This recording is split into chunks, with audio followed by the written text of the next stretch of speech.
Hello guys, कैसे हैं आप लोग। तो आज हम पढ़ने वाले हैं 13 अक्टूबर का करंट अफेयर्स। तो चलिए शुरू करते हैं। Goa to host 37th national games in October 2023। तो अभी प्रेजेंटली 36 नेशनल गेम्स जो कि गुजरात में चल रहे थे वो कंक्लूड हुए हैं, और गोवा जो है वो अगले साल 37th नेशनल गेम्स को होस्ट करेगा अक्टूबर 2023 में।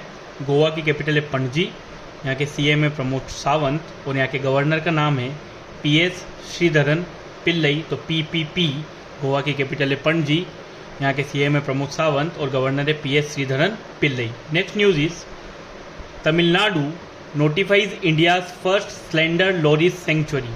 तो स्लेंडर लोरिस जो है ये एक टाइप का एनिमल है, तो उसे प्रोटेक्ट करने के लिए, क्योंकि एक इंडेंजर्ड स्पीशीज़ है, तो तमिलनाडु ने एक पहली स्लेंडर लोरिस सेंचुरी जो है अपने आप पर नोटिफाई करी है, जो करूर और डिंडीगुल डिस्ट्रिक्ट है तमिलनाडु में, वहाँ के फॉरेस्ट एरिया को मर्ज करके इधर सेंचुरी बनाई जाएगी जिसका नाम होगा कडावूर स्लेंडर लोरिस सेंचुरी। और ये जो स्लेंडर लोरिस होता है इसे शेड्यूल 1 के मतलब प्रोटेक्ट किया जाता है under schedule 1 of wild life protection act 1972। तो वाइल्ड लाइफ प्रोटेक्शन एक्ट जो 1972 का है उसके शेड्यूल 1 के अंतर्गत इसको स्लेंडर लोरिस को प्रोटेक्ट किया जाता है। तमिलनाडु की कैपिटल है चेन्नई, तमिलनाडु के सीएम का नाम है M.K. स्टालिन और यहाँ के गवर्नर है R.N. Ravi. Then the third news is Karnataka hijab ban case. तो कर्नाटका में एक जो हिजाब रॉ हुआ था, हिजाब कॉन्फ्लिक्ट, हिजाब एक जो मामला वहाँ पर चल रहा है वो काफ़ी तूल पकड़ चुका है। तो कर्नाटका का जो हिजाब बैन केस है उस पर सुप्रीम कोर्ट का वर्डिक्ट आया है, but it's a split verdict के दो जो चीफ जस्टिस थे, जस्टिस हेमंत गुप्ता और justice Sudhanshu Dhulia, not chief justice, these two justice Hemant Gupta and Sudhanshu Dhulia, इन दोनों ने स्प्लिट मतलब एक ने फेवर में वर्डिक्ट दिया है और एक ने अपोज में। तो जो हेमंत गुप्ता है he dismissed all the appeals filed against Karnataka high court judgment. तो कर्नाटका हाई कोर्ट का जो जजमेंट आया है उसके अकॉर्डिंग उन्होंने कहा है कि जो हिजाब है उसे बैन कर दिया जाए इंस्टीट्यूशंस के अंदर, वहाँ पे उसे पहनकर आना अलाउ नहीं किया जाएगा। और जो जस्टिस सुधांशु धुलिया है उन्होंने अलाउड किया है अपील्स को कि नहीं, उन्हें नोटिफाई किया जाना चाहिए। तो क्योंकि स्प्लिट वर्डिक्ट आया है तो अब ये जो डिसीजन है, जो बॉल है वो सीजेआई के पाले में चली गई है। तो जो सीजेआई है वो वापस से एक जो आप कह सकते बेंच है उसे फॉर्म करेंगे जो इस केस के बारे में अपना मतलब सारे वापस से वहाँ पे अपील्स होगी, वापस से वहाँ पर दलीलें सुनी जाएगी और उसके बाद वो अपना वर्डिक्ट सुनाएंगे। Next news is Indian navy conducts offshore security exercise प्रस्थान। तो इंडियन नेवी ने अपनी एक एक्सरसाइज ऑर्गेनाइज की थी प्रस्थान। ये काकीनाडा आंध्र प्रदेश में जो जगह है वहाँ पर ऑर्गेनाइज की गई ईस्टर्न नेवल कमांड के द्वारा। तो जो प्रेजेंट में आर्मी चीफ हैं उनका नाम है R. हरि कुमार। तो आर्मी चीफ है, नेवी चीफ है एडमिरल R. हरि कुमार। जो आर्मी चीफ हैं, आर्मी के चीफ वो है general lieutenant general Manoj Pande, ठीक है। और जो एयरफोर्स है उसके चीफ हैं air chief marshal V.R. Chaudhary, air chief marshal V.R. Chaudhary. तो नेवी के चीफ है admiral R. Hari Kumar, army के चीफ है मनोज पांडे और एयरफोर्स के जो हैं वो है V.R. Chaudhary. Next news is Jitendra Singh, union minister Jitendra Singh जो हैं he approves 111 new members of IIPA। IIPA का फुल फॉर्म होता है Indian institute of public administration. तो जितेंद्र सिंह जो हैं वो जो department of personnel and training है, ministry of personnel and training जो है उसके मिनिस्टर जितेंद्र सिंह है, उन्होंने अप्रूव किया है 111 न्यू मेंबर्स IIPA में जोड़े जाएंगे। जो Indian institute of public administration है ये इस्टेब्लिश हुआ था 1954 में। तो जो जितेंद्र सिंह है वो IIPA के चेयरमैन भी हैं, और जो IIPA के प्रेसिडेंट होते हैं वो हमेशा जगदीप धनखड़, जो वाइस प्रेसिडेंट ऑफ इंडिया होते हैं वो IIPA के प्रेसिडेंट मतलब ऑटोमेटिकली इलेक्ट होते हैं, ठीक है। Next discuss thrower Kamalpreet Kaur. तो इंडिया की एक एथलीट है डिस्कस थ्रोवर कमलप्रीत कौर, उनको बैंड कर दिया गया है 3 ईयर्स के लिए फॉर डोपिंग चार्जेस। उनके ऊपर डोपिंग चार्जेस लगाए हैं। तो डोपिंग चार्जेस मतलब कोई भी ऐसा सब्सटेंस जो परफॉर्मेंस को इन्हेंस करने के लिए लिया जाता है और वो इनहिबिट होता है, मतलब वो अलाउ नहीं किया जाता है जो स्पोर्ट्स एजेंसीज है उनके द्वारा, तो डेट इज़ कॉल्ड डोपिंग। तो हमारी इंडिया की जो डिस्कस थ्रोअर है कमलप्रीत कौर, उन्हें बैंड कर दिया गया है 3 ईयर्स के लिए AIU के द्वारा, एथलेटिक्स इंटेलिजेंस यूनिट के द्वारा। एंड जो कमलप्रीत कौर है ये इस साल 2022 में जो AIU ने हमारे इंडिया की 3 एथलीट्स को बैन किया है। तो एक तो आप नाम आपके सामने है जो रिसेंट में किए गए हैं बैन, कमलप्रीत कौर। इनसे पहले धनलक्ष्मी जो स्प्रिंटर है और नवजीत कौर ढिल्लन जो डिस्कस थ्रोअर है, उन दोनों को भी बैन किया जा चुका है।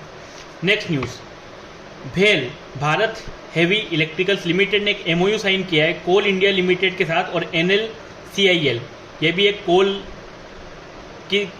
मतलब मैन्युफैक्चरिंग कंपनी है, for setting up coal gasification based plant. Coal gasification based plant setup करने के लिए भेल ने कोल इंडिया लिमिटेड एंड NLCIL के साथ MOU साइन किया है। Next news is China successfully launches its first solar observatory. China ने अपनी पहली सोलर ऑब्जर्वेटरी लॉन्च की है जिसका जो निकनेम है वो है कुआफू 1। ये निकनेम है इसका।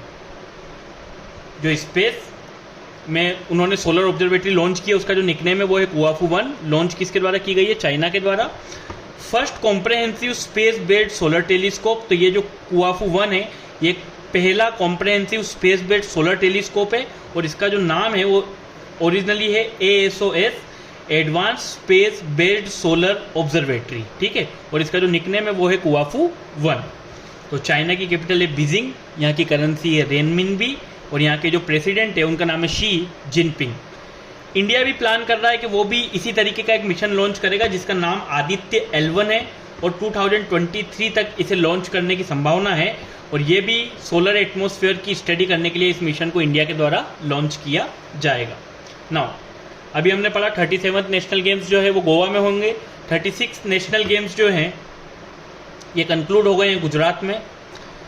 सर्विसेज जो है उसने टॉप्ड किया मेडल टैली को, टोटल 128 मेडल्स जीते जिसमें 61 गोल्ड रहे। सेकंड प्लेस पे महाराष्ट्र रही जिसने टोटल 140 मेडल्स जीते एंड गोल्ड 39। तो कभी भी कोई कंपटीशन होता है तो उस कंपटीशन में जो टोटल मेडल्स होते हैं अकॉर्डिंग टू डेट नहीं डिसाइड होता कि टॉप किसने किया है। सबसे ज़्यादा गोल्ड जिस पर्टिकुलर स्टेट के द्वारा या फिर अगर कोई इंटरनेशनल कंपटीशन है जो नेशन के द्वारा जीते जाते हैं अकॉर्डिंग टू डेट डिसाइड होती है रैंकिंग। तो क्योंकि महाराष्ट्र ने ज़्यादा मेडल जीते बट सर्विसेज ने क्योंकि गोल्ड ज़्यादा जीते हैं तो टॉप किया सर्विसेज ने और सेकंड पे रहा है महाराष्ट्र। बेस्ट फीमेल प्लेयर का अवार्ड मिला है कर्नाटका की हर्षिका रामचंद्रन को और बेस्ट मेल प्लेयर का अवार्ड मिला है सजन प्रकाश केरला। तो आपका काम ये है कि आप कमेंट करके बताइए कि हर्षिका रामचंद्रन किस गेम से रिलेटेड है और सजन प्रकाश किस गेम से रिलेटेड है। भुवनेश्वर की जो MP है अपराजिता सारंगी, उन्हें IPU inter parliamentary union panel में इलेक्ट कर लिया गया है। तो इंटर पार्लियामेंट्री यूनियन जिसमें अलग अलग देशों की जो पार्लियामेंट रहते हैं वहाँ के MPs मेंबर बन के जाते हैं। तो इसका जो हेडक्वार्टर है वो जेनेवा में है और इसे 1889 में फाउंड किया गया था। Next is world site day. World site day, विश्व दृष्टि दिवस, ये 13 अक्टूबर को मनाया जाता है। ये हर साल जो सेकंड थर्सडे होता है अक्टूबर का उसको सेलिब्रेट किया जाता है और इस साल जो सेकंड थर्सडे है वो 13 अक्टूबर का था और 13 अक्टूबर को ही वर्ल्ड साइट डे मनाया गया। इसकी जो 2022 की थीम है वो है लव यूर आईज। तो वर्ल्ड साइट डे है, ये यूजुअली जो विजन इम्पेयरमेंट होता है जो कि आगे जाके ब्लाइंडनेस में भी तब्दील हो जाता है तो उसके प्रति जागरूकता, मतलब ये जो आइज़ की डिजीज़ वगैरह होती है जो इम्पेयरमेंट होते हैं जिन्हें कई लोग लाइटली ले लेते हैं, तो उसके प्रति जागरूकता लाने के लिए अवेयरनेस लाने के लिए हर साल वर्ल्ड साइट डे 13 अक्टूबर को मनाया जाता है। Next news is retail inflation. जो रिटेल इन्फ्लेशन है वो हमारी कंट्री में वो बढ़कर 7.41% हो गया है सितंबर 2022 में, ठीक है।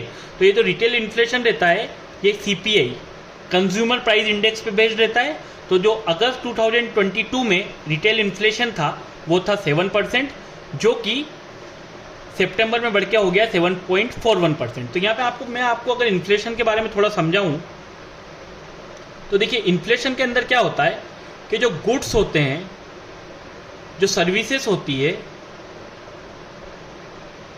इनके जो प्राइस है वो बढ़ जाते हैं जिससे कि जो करेंसी की वैल्यू है वो कम हो जाती है।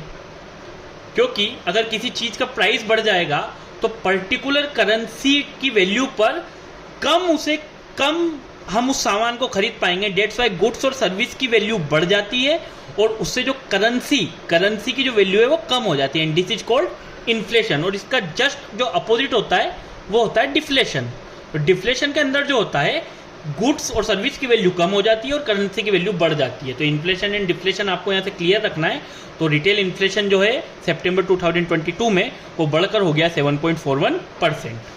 तो हमारे जो फॉरेन अफेयर्स मिनिस्टर है, एक्सटर्नल अफेयर्स मिनिस्टर या फिर आप फॉरेन मिनिस्टर कह सकते हैं, एस जयशंकर, वो 2 डे विजिट पर जाने वाले इजिप्ट की जो 15 और 16 को रहेगी।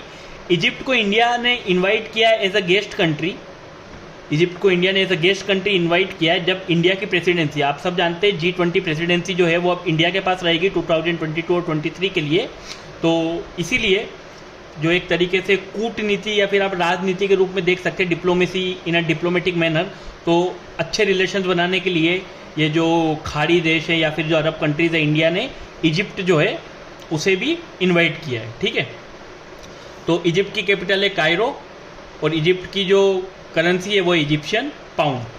Then the 14th news, international shooting sports federation ISSF, तो ISSF वर्ल्ड चैंपियनशिप जो शॉटगन की होती है वो OCJ क्रोएशिया में हो रही थी, जिसमें इंडिया जो है 5वें स्थान पे रहा। इंडिया ने total 1 gold 1 silver 2 bronze medal जीते और टॉप 3 कंट्रीज जो रही है ISSF वर्ल्ड चैंपियनशिप शॉटगन में, फर्स्ट पे रही है इटली, सेकंड पे रहा है ग्रेट ब्रिटेन और थर्ड पे रहा है USA। And the last news for the day is IIP index of industrial production, इसमें भी गिरावट देखी गई है 0.8% की अगस्त 2022 पे। तो कहीं ना कहीं हम सब जानते हैं कि अभी हमारी कंट्री में इन्फ्लेशन जो है वो प्रिवेल हो रहा है और इन्फ्लेशन को कंट्रोल करने के लिए जो RBI है, जो उनकी मॉनिटरी पॉलिसी कमेटी होती है, तो वो रेपो रेट को बार बार बढ़ाए जा रहे हैं और अभी प्रेजेंटली जो रेपो रेट है वो 5.90 है। तो ऊपर हम जो इन्फ्लेशन पढ़ के आए थे, तो इन्फ्लेशन को कंट्रोल करने के लिए जो टूल्स होते हैं मॉनिटरी टूल्स, उनमें repo rate, reverse repo rate आप बोल सकते हैं, then cash reserve ratio, then statutory liquidity ratio, ये सब जो होता है ये RBI के पास मॉनिटरी टूल्स होते हैं जिनसे कि वो इन्फ्लेशन को कंट्रोल करते हैं।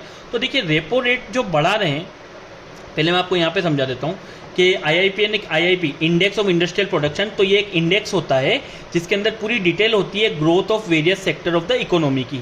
तो इससे हमें पता चलता है कि हमारे यहाँ के जो वेरियस सेक्टर्स है उनकी जो ग्रोथ है वो अगस्त महीने में कम हुई है। तो अब मैं आपको बता रहा था कि इन्फ्लेशन को कंट्रोल करने के लिए RBI जो है इन मॉनिटरी पॉलिसी के जो मॉनिटरी टूल्स होते हैं उनकी मदद लेती है। जैसे कि रेपो रेट मतलब होता है the rate at which RBI lends money to bank. RBI किसको पैसा देता है? बैंक को। तो जिस रेट पे पैसा देता है उसे हम बोलते हैं रेपो रेट। तो अगर बैंकों के पास जो पैसा आ रहा है वो महंगा हो जाएगा तो उससे जो लैंड करने की बैंक की क्षमता है या फिर लोगों की जो लेने की कैपेसिटी है, कहीं ना कहीं उस पर भी असर पड़ेगा। क्योंकि जब लोगों को लगेगा कि रेट ऑफ इंटरेस्ट ज़्यादा हो चुका है तो कम से कम पैसा मार्केट में आएगा, और जब पैसा कम रहेगा मार्केट में तो जो गुड्स और सर्विस की वैल्यूज़ बढ़ रही है, जब करेंसी ज़्यादा मार्केट में फ्लोट नहीं करेगी तो कहीं ना कहीं वो जो वैल्यू है उसे कंट्रोल करने के लिए RBI रेपो रेट को बढ़ा रही है। So this is all about the current affairs of 13th of October। I hope आपको ये वीडियो अच्छा लगा होगा। तो थैंक यू सो मच, अच्छे से पढ़ते रहिए। कल मिलते हैं नेक्स्ट वीडियो के साथ।